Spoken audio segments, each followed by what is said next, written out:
देश न्यूज देख रहे हैं आप। मैं हूं आपके साथ गुंजन। आज के खास कार्यक्रम केजरीवाल की घोषणा में आप सभी का स्वागत है। आज हम जानेंगे कुछ दिलचस्प बातें। जी हां, दिल्ली शराब नीति में हुए कथित घोटाले के आरोप में मुख्यमंत्री केजरीवाल को जेल जाना पड़ा था, जिसके बाद उनकी रिहाई हो गई है। जानकारी के लिए बता दें कि शराब नीति केस में मनी लॉन्ड्रिंग मामले को लेकर केजरीवाल को 21 मार्च को ईडी ने गिरफ्तार किया था। 10 दिन की पूछताछ के बाद उन्हें 1 अप्रैल को तिहाड़ जेल भेजा गया। वहीं 10 मई को 21 दिन के लिए लोकसभा चुनाव में प्रचार के लिए रिहा किया गया। ये रिहाई 51 दिन जेल में रहने के बाद मिली थी। 2 जून को केजरीवाल ने तिहाड़ जेल में सरेंडर कर दिया था। शराब नीति मामले में भ्रष्टाचार से जुड़े मामलों में सीबीआई ने उन्हें 26 जून को गिरफ्तार किया। वहीं 13 सितंबर को सुप्रीम कोर्ट ने उन्हें जमानत दी। इस तरह से वे 156 दिन तिहाड़ जेल में बिता चुके हैं, लेकिन उन्हें रिहाई 177 दिन बाद मिली है। जी हां, जेल के बाहर निकलने के बाद 2 दिन बाद केजरीवाल ने रविवार यानी कि आज पार्टी कार्यालय में कार्यकर्ताओं को संबोधित करते हुए बड़ी घोषणा की है। उन्होंने आम आदमी पार्टी के मुख्यालय में कहा कि वे सीएम की कुर्सी से इस्तीफा देने जा रहे हैं। अब वे तब तक सीएम की कुर्सी पर नहीं बैठेंगे जब तक जनता अपना फैसला सुना न दे।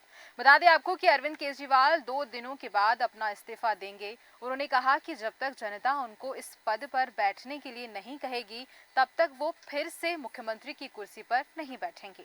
उनका कहना है कि मैं जनता के बीच में जाऊंगा, गली गली में जाऊंगा, घर घर जाऊंगा और जब तक जनता अपना फैसला सुना न दे, केजरीवाल ईमानदार है, तब तक मैं सीएम की कुर्सी पर नहीं बैठूंगा। अरविंद केजरीवाल ने कहा कि उनकी सरकार में उप मुख्यमंत्री रहे मनीष सिसोदिया भी तभी अपना पद संभालेंगे जब जनता अपना फैसला देगी। केजरीवाल ने दिल्ली विधानसभा के लिए फरवरी की जगह नवंबर में चुनाव कराने की भी मांग की है।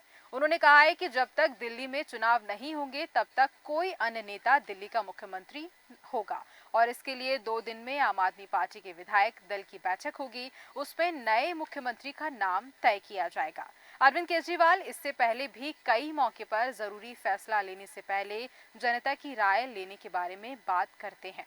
उन्होंने अपनी राजनीति की शुरुआत में जनता से कथित तौर पर राय लेने की बात कई बार की है।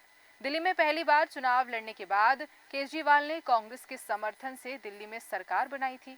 इसके लिए भी वे कई इलाकों में दिल्ली की आम जनता के बीच गए थे। बता दें आपको कि केजरीवाल ने अपनी राजनीति मूल रूप से कांग्रेस के खिलाफ शुरू की थी, इसलिए कांग्रेस के साथ सरकार बनाने के मुद्दे पर उस वक्त काफी सियासी बयानबाजी चल रही थी। बीजेपी प्रवक्ता प्रदीप भंडारी ने केजरीवाल पर भ्रष्टाचार का आरोप भी लगाया है। बता दें आपको कि केजरीवाल जनता से पूछते थे कि क्या उन्हें कांग्रेस के समर्थन से सरकार बनानी चाहिए या नहीं। उस वक्त भीड़ में मौजूद लोग आमतौर पर आम आदमी पार्टी के झंडे और बैनर के साथ खड़े नजर आते थे और भीड़ से मिले जवाब के आधार पर ही केजरीवाल ने दिल्ली में पहली बार गठबंधन की सरकार बनाई थी। अरविंद केजरीवाल पहली बार साल 2013 में कांग्रेस के समर्थन से दिल्ली के मुख्यमंत्री बने थे।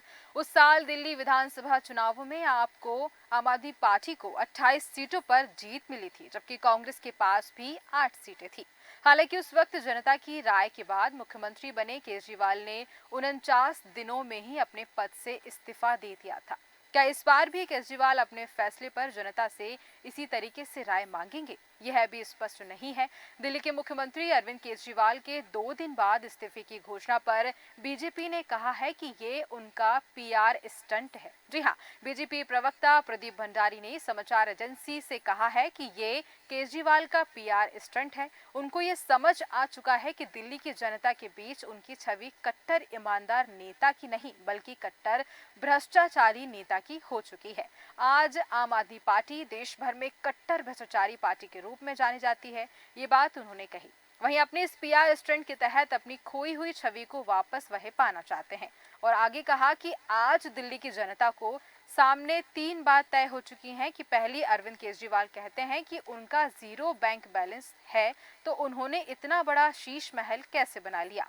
आगे कहा कि कांग्रेस नेता संदीप दीक्षित केजरीवाल की घोषणा को नाटक करार दे रहे हैं। वहीं बता दें आपको, अरविंद केजरीवाल जी कहते हैं कि मैं दिल्ली की जनता के बीच में जाऊंगा और तब तक कोई मुख्यमंत्री नहीं बनाऊंगा।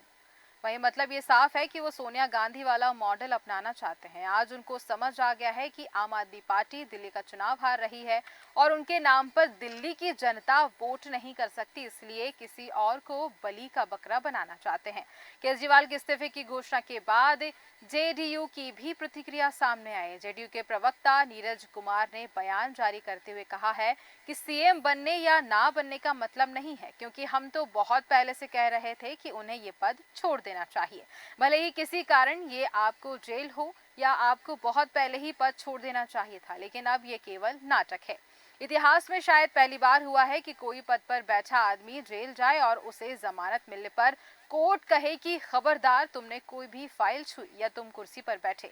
हेमंत सोरेन साहब जेल से छूटे तो उन पर कोई रोक टोक तो नहीं लगाई गई। वहीं कहा गया सुप्रीम कोर्ट को भी डर है कि यह आदमी सबूत मिटा देगा, गवाहों को डराएगा, धमकाएगा। सुप्रीम कोर्ट एक क्रिमिनल की तरह उन्हें ट्रीट कर रहा है, इसलिए पद पर रहने के लिए कोई भी नैतिकता नहीं बच जाती। बता दें कि इस साल मार्च में ईडी ने केजरीवाल को दिल्ली के कथित शराब नीति घोटाले के मामले में गिरफ्तार किया था। ईडी के मामले में केजरीवाल को जून में ही जमानत मिल गई थी, लेकिन फिर सीबीआई ने उन्हें गिरफ्तार कर लिया था। केजरीवाल ने इन गिरफ्तारियों के खिलाफ सुप्रीम कोर्ट में याचिका लगाई थी और उन्हें शुक्रवार को जमानत मिल गई थी। करीब एक महीने पहले दिल्ली के पूर्व उप मुख्यमंत्री मनीष सिसोदिया भी 9 अगस्त को जेल से बाहर आए थे।